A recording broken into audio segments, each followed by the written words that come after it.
So the idea of this interview, number one, is to create a structure that the future interviews will be. Okay. And also for us to be able to get to know the F of OF. Okay. Obviously we're going to have a lot of content that I'm going to be creating with the team. I know you're not really big into cameras. No, at all. So I thought it'd be cool to start with something and then we can kind of take it from there. Sure. Okay. So why don't you tell people a little bit about where you were raised and the first 18 years of your life? Okay, so I was born and raised in Sri Lanka. It's an island in Southeast Asia. Small and very small. I was raised in the coast, so my house was just by the beach. Really lovely place. I was always going to the beach. I studied in an international school in Colombo. It was an extension school from London, so that's how my first language became English. My second language is Sinhalese, which I'm not very good at. So the first language you learned was English? Yes. And how important would you say education was for you at an early age in comparison to, say, other people in Sri Lanka? I mean, as a kid, I didn't put that much importance to education. It was just what my parents pushed me to do. But looking back now, yes, I would say that experience that I got from my school was really good because I was able to study not just with Sri Lankan students, but I got to study with like students from all over the world. I had friends from Australia, I had friends from England, I had friends from like China, right? There were lots of students who were studying at the school in Sri Lanka. So I did my London O-levels in that school, and then after I finished... And what did you do the O-levels in? Like all 10 subjects. Okay. Yeah. Yeah. Because it's not A-levels, it's O-levels, so you have to do like 10 subjects. Yeah. I think now, or when I went to school, which I think was around the same time as you, they were called GCSEs. And then you did A-levels. Yes, so you first do O-levels and then you do A-levels. And you didn't do A-levels? I didn't do A-levels. You just went straight to university? Yes. Okay. So after I did the O-levels, I took SAT and I had to do TOEFL. Oh, really? Yes. Like the university didn't accept like my first language was English, so they made me do TOEFL. And then I moved to United States for my university.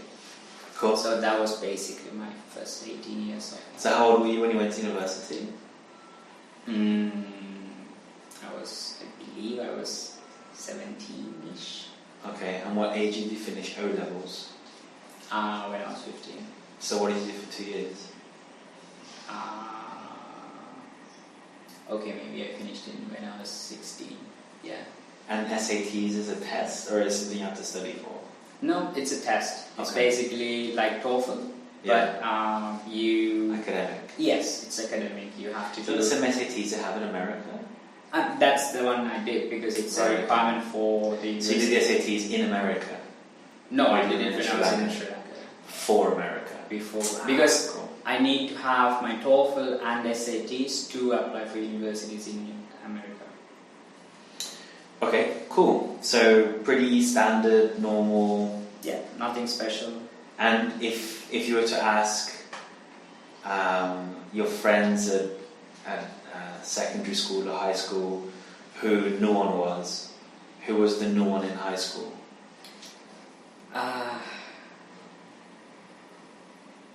not sure. I think they would say that Nuwan was someone who was outgoing. Okay.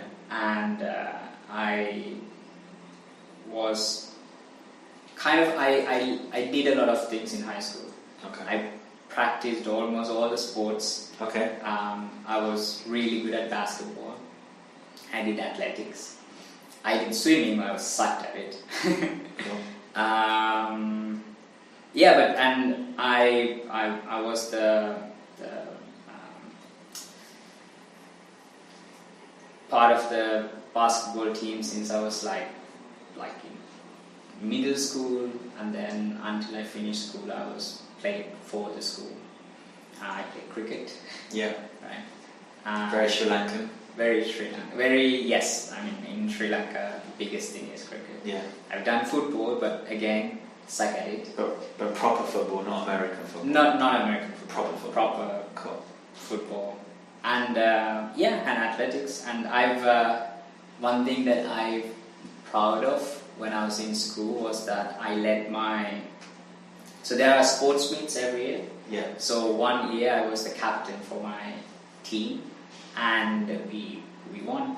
Was it like a varsity match? Yes. Yeah. It's like, so you compete on athletics and other sports within the school. The school gets divided into 4 teams, let's say. It's within the school. Within the school. So a bit like Harry Potter, Hogwartsy. Exactly. Yes. Did you have houses? Yes, we had houses. Oh my god, that's pretty maroon cool. House. Cool. So, at what age did you realize that, you know what, I don't want to have a salary, I don't really want to have a schedule in which I work from, and I don't want to have my evenings and my weekends free? At what age did you realize that being, an employee was not the path for you? Okay, so I think I kind of started to get into or get involved or having that idea after I came to Colombia. So that's in 2012, right? Was it 2012? Yes, 2012. So that was like about 6-7 years ago, right? So before that, I was a chemical engineer. I was working in the United States, and I had a good salary. I had my things that were necessary for me, so I didn't really think about that. But I started to think more and more into business after I came to Colombia, because like the salary that, I mean, honestly, here for engineers you get a good salary to live in Colombia. But when I came to Colombia, I was still thinking in standards of the United States, and I was thinking, oh my god, I had to work this many hours, even more than I used to work in the United States, for a fraction of the salary. So that's when I decided, like, okay, I need to do something else that I like, that I would enjoy doing, and then I got into teaching. And then while I was teaching is when I started my journey as let's say entrepreneur, by starting like small businesses and bringing things from the United States, selling it here, doing things like that. And that's when I partially started. And then I was also part of a network marketing business, funny enough. But honestly, I mean, how people here do network marketing is not something that I really like.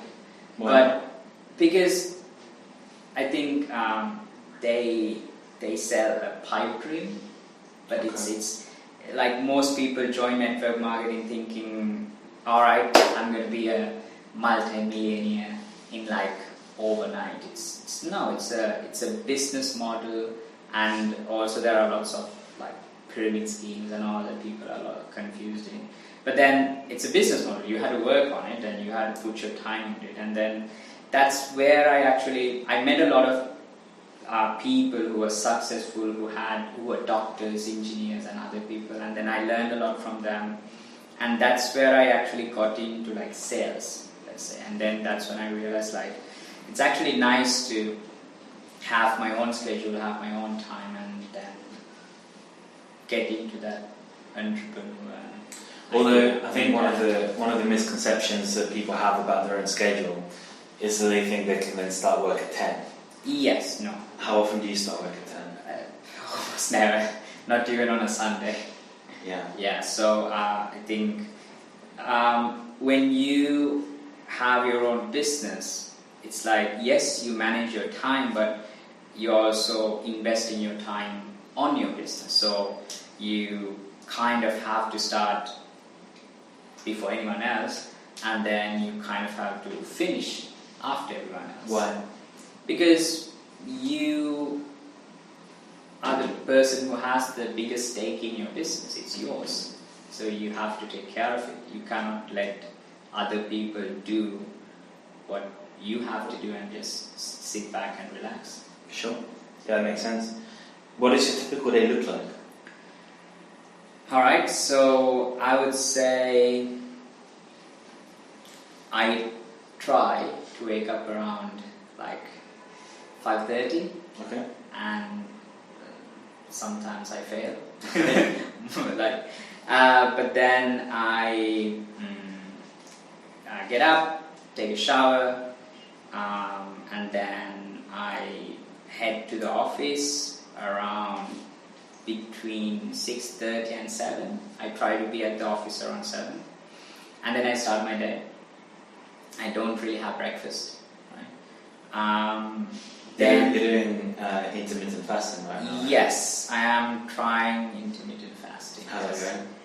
Really good. Yeah? Yes, I'm actually, I was used to it, but then right now I'm doing it more intentionally, so it's not bad.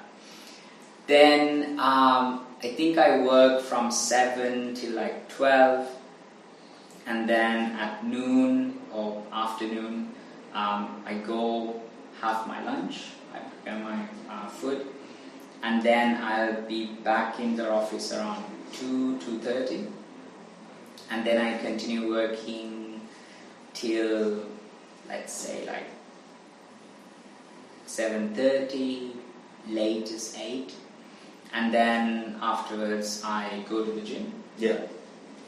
And Close by, isn't it? Yeah, it's right in front of my apartment. And then, yeah, that's it. Then I go back home and sleep and repeat. Cool, awesome. And then one of the things that I know that OF is really passionate about, and our slogan, which is "Make Ideas Happen," is something that we're very passionate about. What would you say is the biggest idea you've made happen?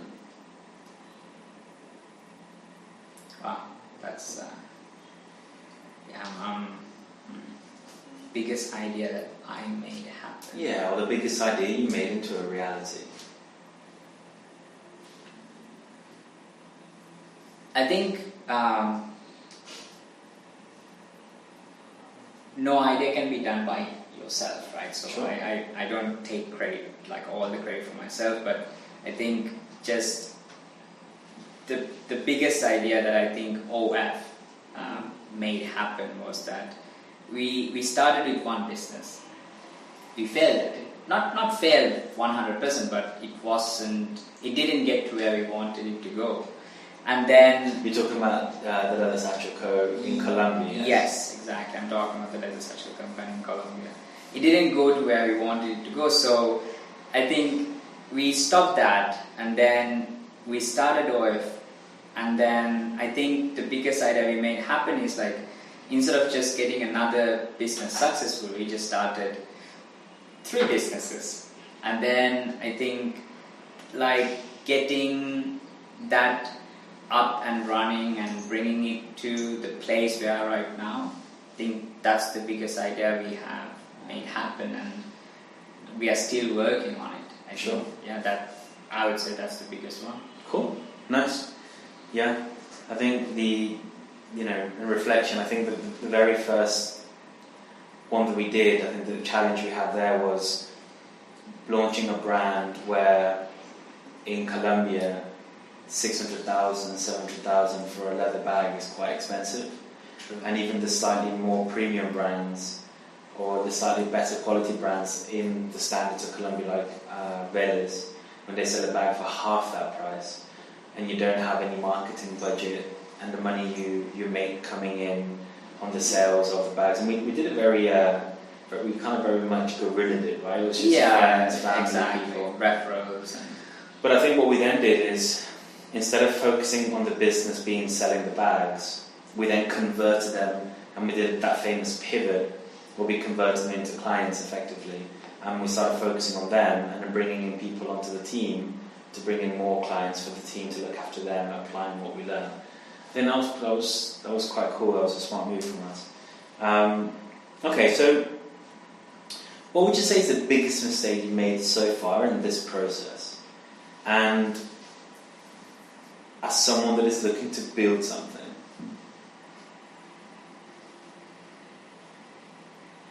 Okay, so the biggest mistake, I think the biggest mistake OF has made is that we have given out the responsibility of, like, let's say... But more than OF, what's the biggest mistake you feel you have made?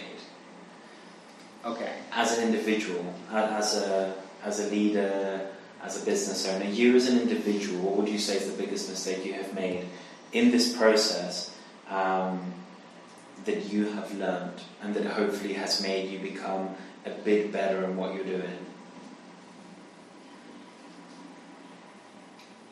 I think if I had to pick one, I would say, like,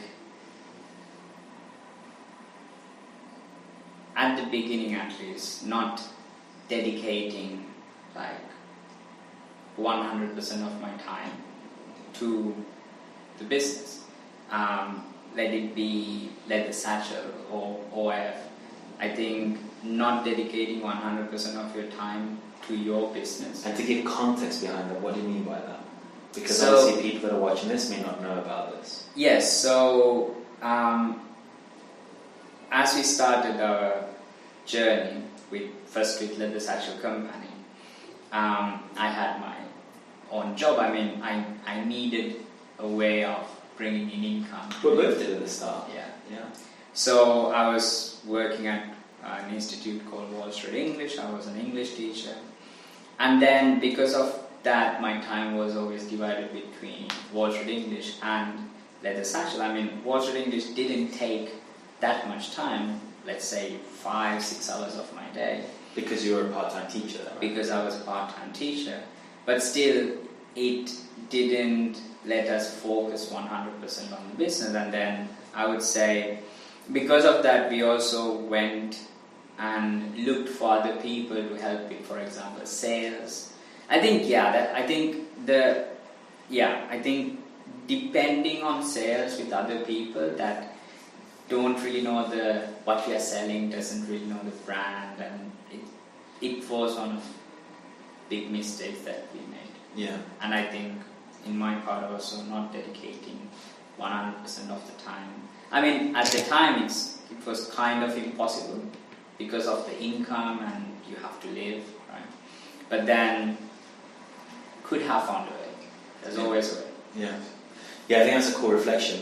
I think maybe one of the biggest mistakes made is that, and I think maybe, I don't know if it's a common thing, but I think finding somebody else to do a job or to do a task that you're responsible for, everybody, but finding somebody that can help with sales, finding somebody that can help with, and then giving them that freedom to do it, and then maybe they don't deliver, or you spend a lot of time doing training, so you spend a lot of time doing meetings, it doesn't come to anything. Yeah, I think that's a cool reflection. Cool. So, which company, present or past, most inspires you?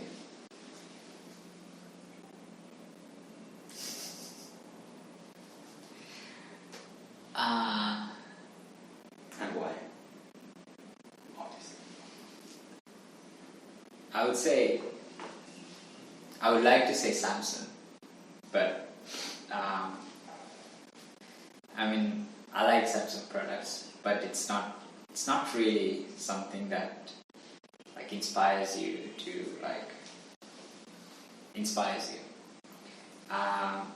I would have to say Apple. Okay. Yeah, like because Apple is always like it feels like Apple is always behind on like things that Samsung and other companies like implement on their technology. But what Apple does best is like when they launch something, they make it look really special and then make people want it, and they have built their brand to a place where if you have an Apple product, it's like it holds sort of a status. It's a good thing to have. Okay. Right? So I think like in terms of a company that would inspire, I would say Apple. Okay, cool. So a slightly different question. How would you like your team members and your clients to remember you in 10 years' time? What would you like them to remember about you? I think for my clients, I would like them to remember that OF helped them to get to a place in the market that they couldn't have done without us. Okay. Right? And for my team members, I would say I would like them to remember me as the person who guided them through all the work and all the stress and everything that has in the work that they have to do, and then to have gotten them to a place where they're more organized, they're more relaxed, they love coming to work. So yeah, I would like them to remember me as that. Cool, awesome. What would you say is the most valuable habit you have learned? The most valuable habit.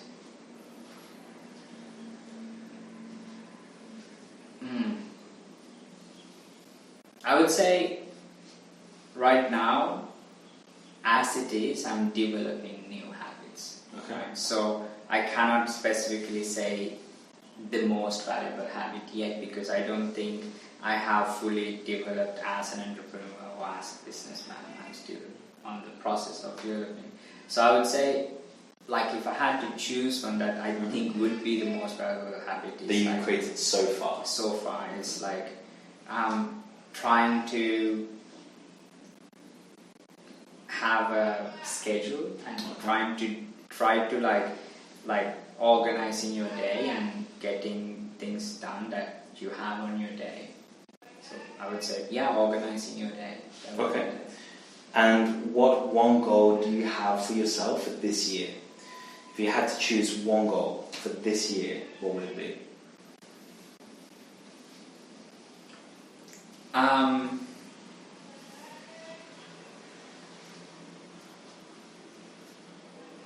For this year, for 2019, my one goal is to be free of debt. Okay, it's a good goal. Yeah. Nice. Yeah. Yes, so I want to be free of debt so that I can start 2020 Cool. without any debt. Nice. Nice. I like that. And how are you going to achieve that? I'm sure the people that are listening to this video would like to know how you're going to achieve that. That's a great question. But actually the only way to make that happen is by making my income higher, and then like making a few sacrifices here and there on what I spend, and try to live this year with the bare minimum. Cool. And make sure that I save enough money to pay off my debts. Cool. Okay. So be as stringent as you can with your income, spend as little as possible, and live the Ramen lifestyle. Yes, Yeah? Cool. something like that. Right, okay, so just to wrap up, 2 things. So I want to do something with you, and I want to do some quick fire questions, right? Okay. So I just want to give you a question in order to give me the fastest answer, the first thing that comes to mind, okay? I will try my best. Right, just for a bit of fun, okay? So, hot or cold? Hot. Black or white? Black. Car or motorbike? Car. Mac or PC? PC. America or England? England. Coca-Cola or Pepsi? Coca-Cola. Running or gym? Gym. Samsung or Apple? Samsung. Adidas or Nike? Nike. Interesting.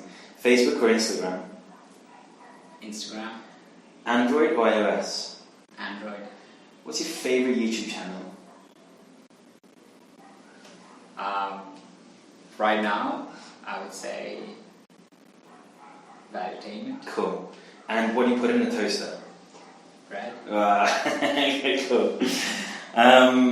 Great. So the final thing is just an opportunity for you to share something with the camera you have here, or you can share it with the camera there, and just kind of either say something to your family, maybe back at home in Sri Lanka, or maybe to your close friends who are going to watch this video. Just something to kind of finish this on, and it's your opportunity to also shout out something you want people to go to or visit, or so a little something to the people who will be supporting you in this journey, and maybe a request you want to make to the audience that are watching this channel, and hopefully you're providing some value, so maybe they want to give you something too. Okay, The only thing I would like to say is subscribe to our show. Okay. I think we have lots of things planned for this year, 2019, which would be really interesting. New content that we believe would be really value-added content for entrepreneurs, for people who are doing business, who are how do you call it? Not business people for the name of it, but people who are hustlers. Hustlers, yes, that's the hustlers, word. grinders. For hustlers, grinders out there. So just follow our channel. Cool. And for your family? Hi. So much love. So much love. Okay, cool. So thank you very much for joining us for our first ever interview. From now on, I think all the videos we're going to do are going to be live, so that will be really fun and interesting. Yes. And for everybody who's connecting to the channel for the very first time, we wanted to subscribe. It's going to be a channel that's going to be bilingual, también va a estar en español, solo que este no fue en español, pero vas a ver más contenido. We're going to share a lot of content. You can find out more about the kind of content you're going to follow on this channel in the description below. You can find us on social media on @earthdigital.co. Thank you very much for connecting with us today. If you have any questions, leave the comments below. Maybe Nuwan will actually connect and answer them as well. Any questions about Sri Lanka, any questions about business, about moving and living in Colombia. So thank you very much for our very first interview. Have a great day and peace.